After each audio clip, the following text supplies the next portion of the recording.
وہ آدھی آدھی آیتیں پڑھ کے ہم پہ حملہ کرتے ہیں، معیار الوہیت میں دھاندلی کرتے ہیں، اسلوب کو بدلتے ہیں اور پھر باتیں کرتے ہیں۔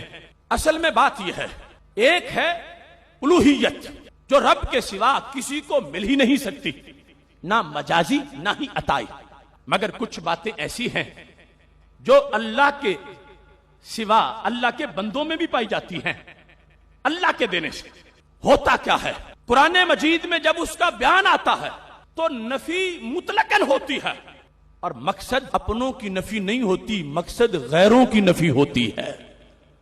اور دھاندلی کرنے والے کہتے ہیں دیکھو قرآن میں یہ آ گیا ہے، تو جب قرآن میں ہے تو پھر اللہ کے لیے ہی ہے، اللہ کے سوا کسی کے لیے مانو گے تو شرک ہو جائے گا۔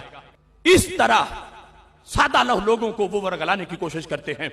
میں ایک مثال دے کر انشاءاللہ واضح کروں گا، جہاں بیٹھو گے خوشبو عام کرو گے، کوئی بدبو تمہارا مقابلہ نہیں کر سکے گی۔ قرآن مجید برہان رشید کے 3 مقامات پر ایک چیز کا ذکر ہے کہ وہ ہے اللہ کی۔ وہ کیا ہے؟ عزت۔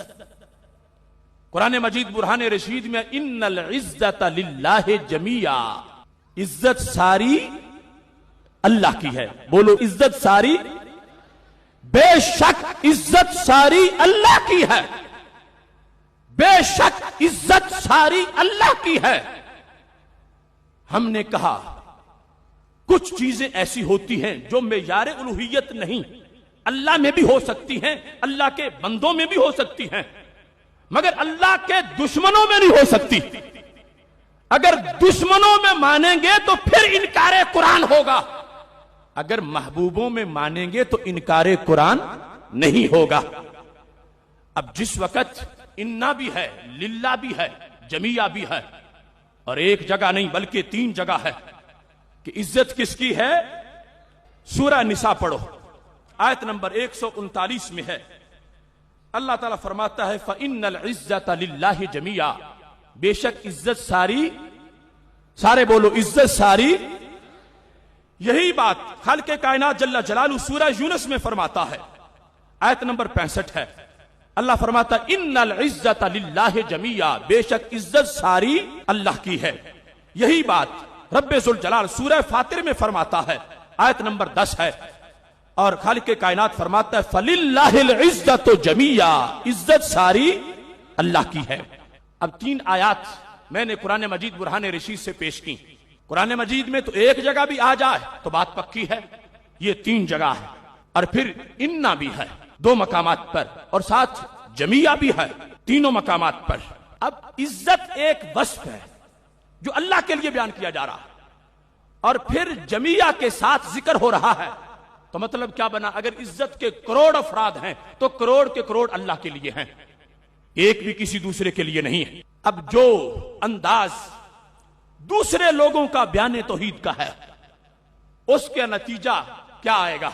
جب یہ آیت ان کے قانون کے مطابق پڑھی جائے، ان آیات کا ان کے قانون کے مطابق مطلب بیان کیا جائے، تو کیا بنے گا کہ اگر اللہ کے سوا کسی کی کوئی عزت کرے گا تو معاذ اللہ شرک ہو جائے گا، کیونکہ جب عزت اللہ کی ہے اور ساری اللہ کی ہے تو اللہ کے علاوہ اگر کسی بندے کی عزت کریں گے، کوئی ماں کی عزت کرے یا باپ کی، استاد کی عزت کرے یا پیر کی، بڑے بھائی کی عزت کرے یا بڑے دوست کی، ان کے نظریہ کے مطابق شرک ہو جائے گا، کیونکہ قرآن کہہ رہا ہے عزت ساری اللہ کی ہے۔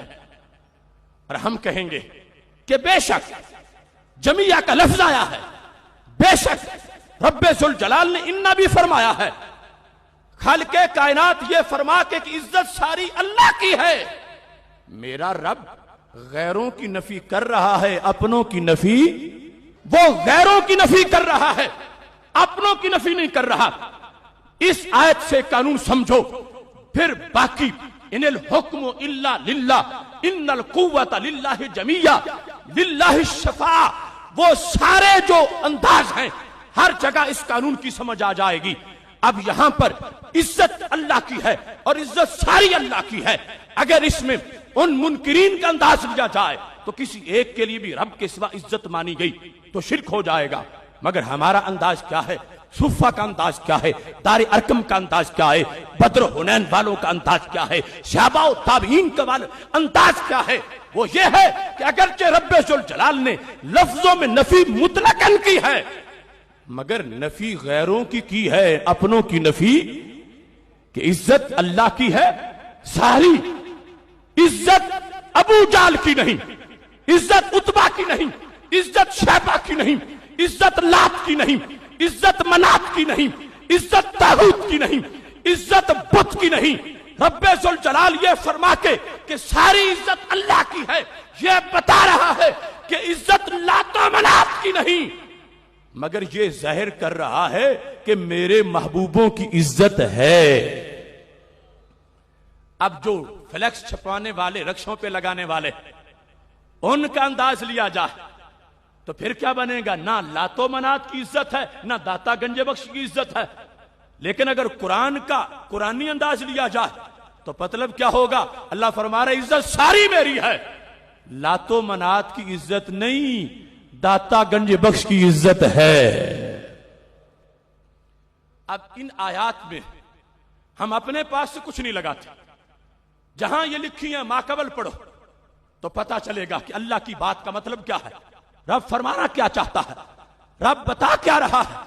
ماقبل کو دیکھنے سے مطلب واضح ہو جائے گا اور خود بخود پتا چلے گا کہ اگرچہ رب ذوالجلال نے کوئی لفظوں میں تقسیم نہیں کی کہ میں غیروں کی نفی کر رہا ہوں، اپنوں کی نفی نہیں کر رہا، اگرچہ یہ تفصیل نہیں، مگر ماقبل واضح کرے گا کہ رب کے فرمان کا مطلب کیا ہے۔ اور جب ہم ماقبل کو دیکھیں گے آگے آیت خود بول پڑے گی کہ رب ذوالجلال لوگوں کو بتانا کیا چاہتا ہے۔ اس سلسلہ میں پہلے مقام پر جب یہ آیت آئی ہے سورہ نساء کے اندر، وہاں پر ماقبل کیا ہے؟ اللہ فرماتا بشر المنافقین، میرے محبوب منافقین کو بشارت دے دو، بِأَنَّ لَهُمْ عَذَابًا عَلِيمًا، کون کے لیے دردناک عذاب ہے۔ وہ منافق کون ہیں؟ الذین یتخذون الکافرین اولیاء من دون المؤمنین، جو مومنوں کو چھوڑ کے کافروں کو اپنا دوست بناتے ہیں۔ رب ذوالجلال فرماتا ہے ایبتغون عندہم العزت، کیا یہ ان کے پاس، کون؟ منافق کافروں کے پاس عزت ڈھونڈنے جاتے ہیں، عزت مانگنے جاتے ہیں؟ اللہ اس کے جواب میں فرماتا ہے فَإِنَّ الْعِزَّةَ لِلَّهِ جَمِيعًا، فرمایا عزت منافق کے ڈیرے سے نہیں ملتی، عزت محمد عربی کے آستانے سے ملتی ہے۔ ذکر اگرچہ یہ ہے کہ ان العزت للہ جمیعا، کہ عزت ساری اللہ کی ہے، مگر نفی کس کی؟ نفی ابو جہل کی، نفی مشرکین مکہ کی، اور اس بات اپنے محبوب کا کیا، محبوب علیہ السلام کے غلاموں کا کیا۔ فرمایا جو یہ منافق جا کے عزت ڈھونڈتے ہیں مشرکوں کے پاس جا کر، ان سے عزت نہیں ملے گی، عزت ان سے ملی گی جو میرے نمائندے زمین پر موجود ہیں۔ تو اب خالق کائنات جل جلالہ کے قرآن کو ماقبل سے پڑھنے سے پتا چلا فَإِنَّ الْعِزَّةَ لِلَّهِ جَمِيعًا، رب ذوالجلال بول رہا ہے، اگرچہ لفظ یہ ہے کہ عزت ساری اللہ کی ہے، مقصود غیروں کو نکالنا ہے، مقصود اپنوں کو نکالنا نہیں ہے۔ اس حسر سے یہ مقصود ہے کہ ابو جہل کے ڈیرے سے عزت نہیں ملتی، حضرت صدیق اکبر کے ڈیرے سے عزت مل جاتی ہے۔ اگلے مقام پر اسی آیت کا ماقبل دیکھو جو سورہ یونس کے اندر ہے 11ویں پارے میں، رب ذوالجلال اس مقام پہ فرماتا ہے، آیت نمبر 65 کا ماقبل، اللہ فرماتا وَلَا يَحْزُنْكَ قَوْلُهُمْ، محبوب میرے تجھے ان کافروں کی باتیں غم میں نہ ڈالے۔ کافر کہتے تھے لست مرسلا، تم رسول نہیں ہو، کافر کہتے تھے معاذ اللہ تم مجنون ہو، اس طرح کی باتیں کرتے تھے۔ تو رب ذوالجلال نے فرمایا محبوب تجھے ان کی باتیں غم میں نہ ڈالیں، کیوں؟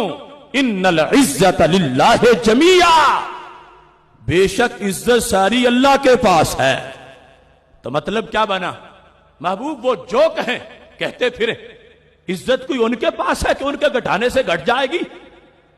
اگرچہ سرکار کو پتا ہے کہ عزت ساری رب کے پاس ہے، مگر رب محبوب کو اپنے پیار سے مزید سہارا دینا چاہتا ہے، مزید حوصلہ بخشنا چاہتا ہے.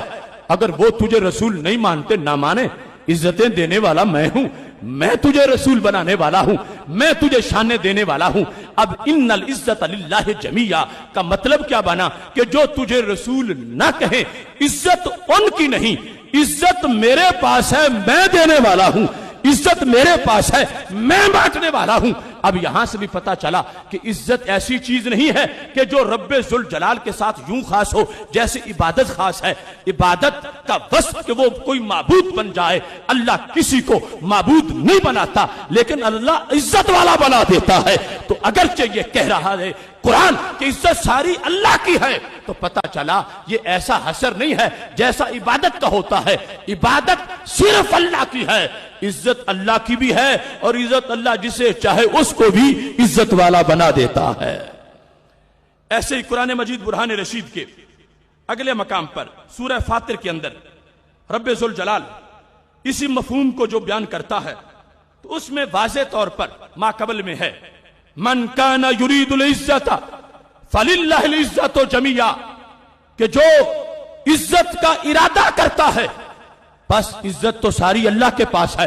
تو یہاں سے پتا چلا کہ عزت ایسی چیز نہیں جو آگے دی نہ جا سکتی ہو، عزت ایسی چیز نہیں کہ جس کا کوئی ارادہ نہ کرتا ہو، عزت ایسی چیز نہیں کہ جو رب سے مانگنا ناجائز ہو، عزت ایسی چیز نہیں کہ جو رب سے مانگے تو رب کے دربار سے دھتکارا جائے. نہیں، خالق کائنات فرماتا ہے جو عزت چاہے میرے پاس عزت ہے، میں دینے والا ہوں، میں بانٹنے والا ہوں. تو ان تینوں آیات سے پتا چلا اگرچہ للہ بھی ہے، انا بھی ہے، جمیعہ بھی ہے کہ بے شک عزت ساری اللہ کی ہے، مگر اس حسر سے نفی بتوں کی ہے، اس حسر سے نفی کافروں کی ہے، اس حسر سے نفی یہود و نصارہ کی ہے کہ بت کی عزت نہیں، کافر کی عزت نہیں، لات منات کی عزت نہیں.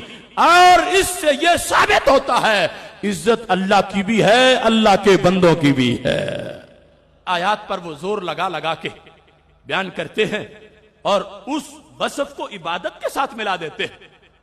ہم یہ واضح کر رہے ہیں عبادت کا اور انداز ہے، عزت کا اور انداز ہے، عبادت کا اور انداز ہے، مدد کا اور انداز ہے. مجازی معبود نہیں ہو سکتا، مجازی عطائی معبود نہیں ہو سکتا، مگر مجازی مددگار ہو سکتا ہے، مجازی عزت والا ہو سکتا ہے. خالق کائنات جل جلالہ یہ فرما کے کہ عزت میری ہے، اس سے پتا چلتا ہے کہ عزت اللہ والوں کی بھی ہے. اور پھر ایسی نہیں کہ جن کو عزت دے اور وہ آگے دے نہ سکیں. رب ذوالجلال نے جنہیں عزت دی ہے انہوں نے آگے عزت بانٹی بھی ہے. عزت میرے نبی علیہ السلام کی ہے تو عزت صحابہ کو بھی ملی ہے، سرکار کی صدقے صحابہ تک پہنچی ہے اور پھر صحابہ سے تابعین تک پہنچی ہے.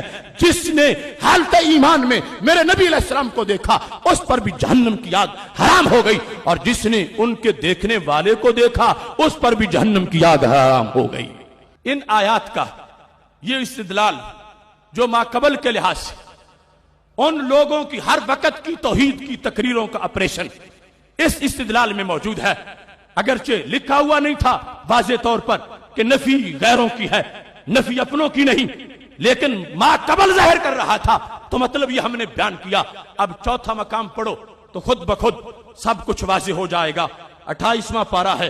رب ذوالجلال جو 3 مقام پہ کہہ چکا کہ عزت ساری اللہ کی ہے، چوتھے مقام پر کیا کہتا ہے؟ کہتا ہے رب ذوالجلال وللہ العزت، عزت اللہ کی ہے، ولرسول ہی، اللہ کے رسول کی بھی ہے. اب پتا چلا نفی غیروں کی تھی، نفی اپنوں کی نہیں تھی. اگرچہ لفظ یہی تھے کہ بے شک عزت ساری اللہ کی ہے اور کسی کی نہیں ہے، اور نہیں ہے میں بت آئے، نہیں ہے میں ابو جہل آیا، نہیں ہے میں لات و منات آئے، اور نہیں ہے میں اگر کوئی داتا صاحب کو داخل کرے گا تو قرآن کا منکر ہو جائے گا. اس واسطے ہم اس انداز کو مانتے ہیں جس کی وجہ سے قرآن کی آیات میں